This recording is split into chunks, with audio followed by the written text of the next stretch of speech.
Hello friends, welcome back to the channel fun studies. Friends, हमने पिछली बार एक equation prove कर ली थी हमारी, जो कि थी v is equal to U plus A T. तो हमने जो फर्स्ट इक्वेशन प्रूव करी थी उसी इक्वेशन का यूज़ करते हुए हम अब सेकंड इक्वेशन भी अपनी प्रूव करने जा रहे हैं, जो कि क्या है, s is equal to U T plus half A T square. तो इसके अंदर जो हमने पहले ग्राफ बनाया था वही सेम ग्राफ बनेगा, कोई ग्राफ के अंदर चेंज नहीं आएगा।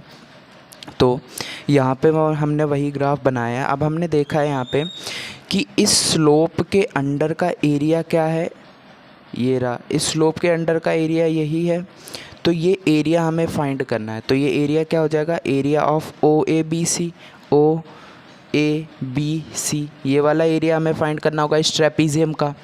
तो हम इस ट्रेपीजियम का एरिया कैसे फाइंड करेंगे, तो हमें एक चीज़ और याद रखना फ्रेंड, हम लोग ये स्ट्रेट लाइन ग्राफ पढ़ रहे हैं। तो आपका ये जो स्ट्रेट लाइन ग्राफ होता है, इसके अंदर डिस्टेंस और डिस्प्लेसमेंट दोनों ही बराबर होते हैं। तो हम अब अपना एरिया ऑफ ट्रेपीजियम फाइंड करेंगे। तो एरिया ऑफ ट्रेपीजियम फाइंड करने से अच्छा हम इसे दो अलग अलग चीज़ों में डिवाइड कर लेते हैं। तो एरिया ऑफ रेक्टेंगल हो जाएगा आपका, एक तो आपका एरिया ऑफ रेक्टेंगल में डिवाइड हो जाएगा, जो कि रेक्टेंगल क्या है, ये वाला रहा, O A D C, O A D C, plus में आपका हो जाएगा एरिया ऑफ ट्रायंगल। ट्रायंगल का क्या एरिया है आपके, A B D, A B D या ए डी बी भी आप बोल सकते हो, ए डी बी ही लिख लीजिए आप, ट्रायंगल ए डी बी, ये हो गया ट्रायंगल। अब हम अपना इसमें लिखना शुरू करते हैं। अब देखिए, स्लोप क्या था आपका, ये वाला एरिया डिस्प्लेसमेंट, इसी को स्लोप कह रहे थे हम, ए बी को।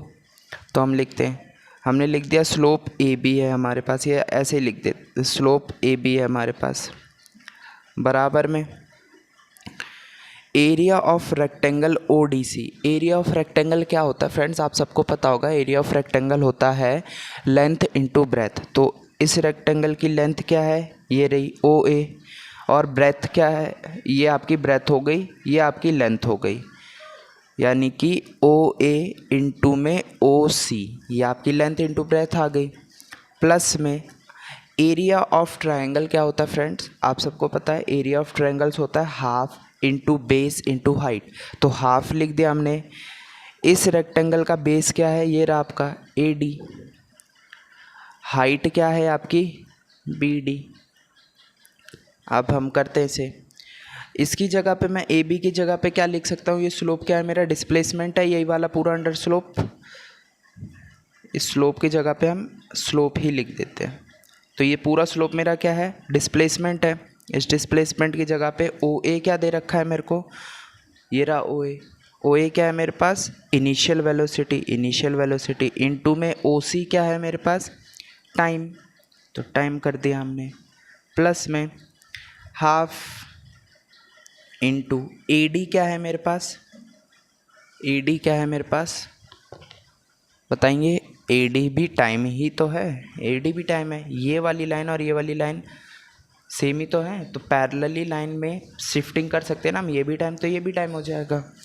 देन बी डी को हमने पहले भी देखा था, बी डी को हम कैसे क्लासीफाई कर सकते हैं, बी डी को हम लिख सकते हैं B C minus C D, B C minus C D, यही लिख सकते हैं, लिखेंगे।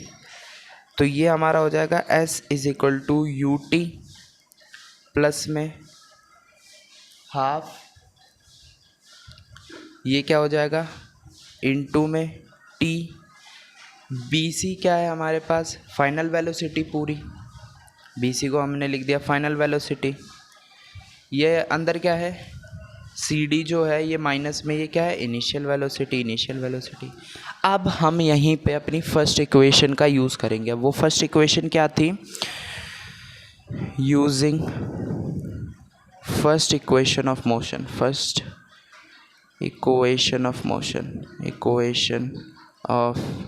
मोशन, इक्वेशन ऑफ मोशन का यूज़ करेंगे।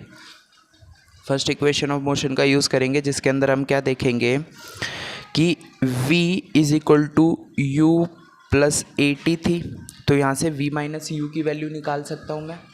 तो मेरी यहाँ से v माइनस यू की क्या वैल्यू निकल के आएगी, v माइनस यू बराबर ए टी आ जाएगा।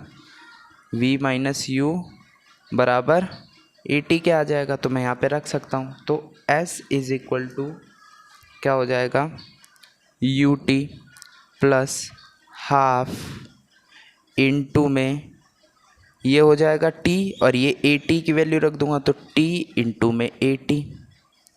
तो ये क्या बन जाएगा, ये आपका बन जाएगा s is equal to U T plus half A T का स्क्वायर। और यही हमें इक्वेशन प्रूफ करनी थी, और हमने ये इक्वेशन प्रूफ कर दी। सिंपल सी इक्वेशन है, कोई ज़्यादा दिक्कत नहीं आनी चाहिए। बट आपको जो चीज़ें नहीं समझ आई हों वो पार्ट आप मेरे को कमेंट में बता सकते हैं, मैं दोबारा से इसको समझा दूंगा।